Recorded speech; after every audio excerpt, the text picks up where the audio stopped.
Welcome, my friends. I'm your host, Jared Bowman, and this is Biblically Speaking.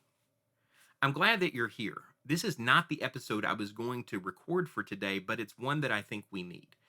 We're going to talk about 4 decisions that we make every single day that drastically impact our life. Like many of you, I've been captivated the last 24 hours by the news coming out of Oxford, Michigan, and the last week from Waukesha. All of these things are pointing to exactly what we saw in Genesis chapter 6, where the wickedness of men increased. And as the wickedness of men increased, as they became less godly in their walk, kind of the opposite of Noah, that they became more violent. Now, I know a lot of the atheists wanted to stand up and sort of argue against that they disagreed with me vehemently in the post, but the evidence is to the contrary. We are more violent as a society, and it's only increasing. Every day we make the choice that we are going to serve something. And it sort of mirrors the idea that Joshua spoke of in Joshua 24 as he was leading the people for the last time and addressing them. And he tells them in verse 14 to choose today whom you're going to serve. He says, you can serve the gods of the Amorites in whose land you're dwelling, or the gods of Egypt that your father served on the other side of the flood. He says, but you're going to choose today whom you're going to serve. But as for me and my house, we will serve the Lord. If we are not intentional about our decision to serve the Lord and serve Him properly, then we see the example of Cain operating in our own lives. Remember Cain in Genesis chapter 4, that he offered up sacrifices to God, but God wasn't pleased with him. And as God was unpleased with the sacrifice, Cain would not dedicate himself to the purpose of giving a sacrifice that pleased God. And so God addressed him before he murdered Abel. He said, look, if you do well, you'll be accepted, but you need to understand that sin is crouching at your door. More and more often, we are trying to fill up a place in our lives that belongs to God and can only be filled by God and by His Son Jesus with things that are leaving us empty and vain, and the God that we're serving is ourselves. And if we choose today to serve a God other than God, we forsake all of the blessings of God, and we feel empty and devoid of any kind of hope. And you see it in our society. You see it in the escalations of school shootings, and the conversations that we have whenever these things happen are always about gun control, pro and con, or anti-bullying measures, pro and con. And we never really address the root cause of these things. We never stop and ask the question, what's changed in our culture from 50 years ago when these things were rare to today where there have been, I think, 28 since August. What's changed? The cultural acknowledgement of God has changed. The role of the father has changed. That fathers are less inclined to be involved with their children. That the role of the mother has changed. That we now have homes that are governed by 2 parents working outside the home, and therefore nobody's really paying attention to what's going on in the lives of the kids. But that's only one of the 4 decisions. And if we're intentional about choosing today that we're going to pass on a heritage of serving God to our children, then it's going to inform all of the other decisions that we make.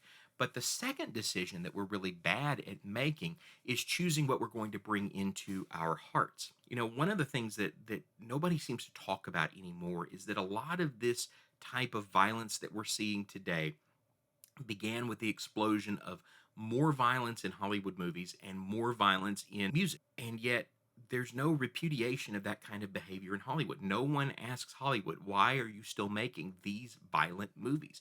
Why are you still glorifying these things? And you're not really portraying them as cautionary tales, that you're glorifying these kinds of behaviors. Maybe it's time we take a good look in the mirror and we realize that what Jesus said in Luke chapter 6 is actually very true, that the good man out of the good treasure of his heart brings forth what is good, and the evil man out of the evil treasure brings forth evil, for the mouth speaks from that which fills his heart.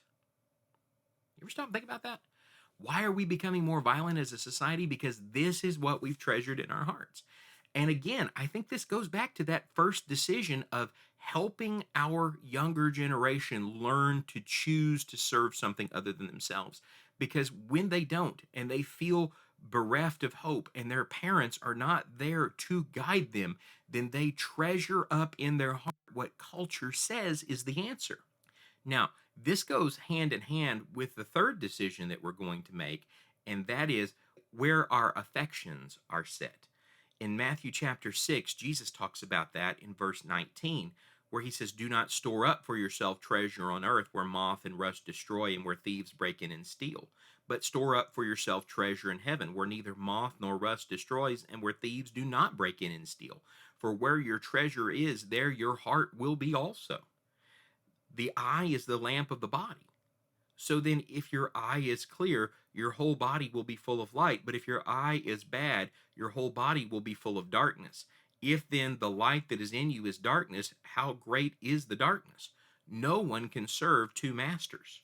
For either he will hate the one and love the other, or he will be devoted to the one and despise the other. You cannot serve God and wealth. You see how Matthew 6 kind of combines those first two decisions? You're going to have to choose which one you're going to serve, God or the God of this world. It's exemplified in wealth. And you're going to have to choose what you're going to set your affection on, because out of the affection of your heart, that's where your mouth speaks and where your body acts. And where our affections are set, it's going to change our behavior. It's going to change our outlook on the world. It's going to change how we identify our enemies and how we relate to them. Do we strive to be perfect the way our God is perfect by loving our enemies and not giving in to the eye for an eye and not pursuing violence, but pursuing peace and being peacemakers, because we know by that we are sons of God? Are we going to pursue those things, or are we going to pursue vengeance and anger? You see, one of those things is constantly preached by our society, by our culture, in our entertainment.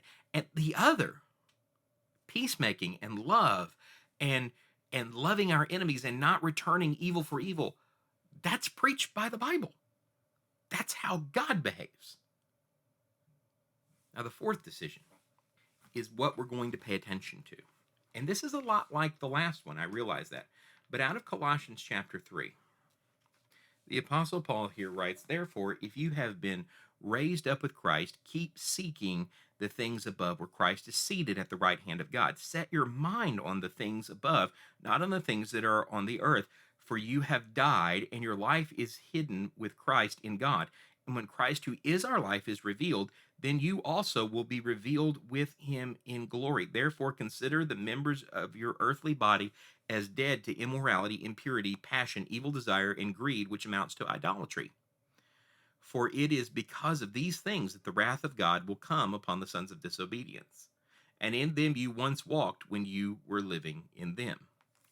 Now, Peter says something similar in 2 Peter chapter 3, when he tells them in verse 9 or verse 8, "Do not let this one fact escape your notice, beloved, that with the Lord 1 day is like 1,000 years, and 1,000 years like 1 day. The Lord is not slow about his promise, as some count slowness, but is patient toward you, not wishing for any to perish, but all to come to repentance. But the day of the Lord will come like a thief, in which the heavens will pass away with a roar, and the elements will be destroyed with intense heat, and the earth and its works will be burned up. Since all these things are to be destroyed in this way, what sort of people ought you to be in holy conduct and godliness, looking for and hastening the coming of the day of God, because of which the heavens will be destroyed by burning, and the elements will melt with intense heat?" I do want to point out what kind of person Peter says we should be. He says we should be looking for the day the Lord returns. We should be looking for the day of God when all of these things are going to be burned up. Well, why? Because that's where our affection is set. You see, those second and third questions dealt with setting our affections on the wrong things.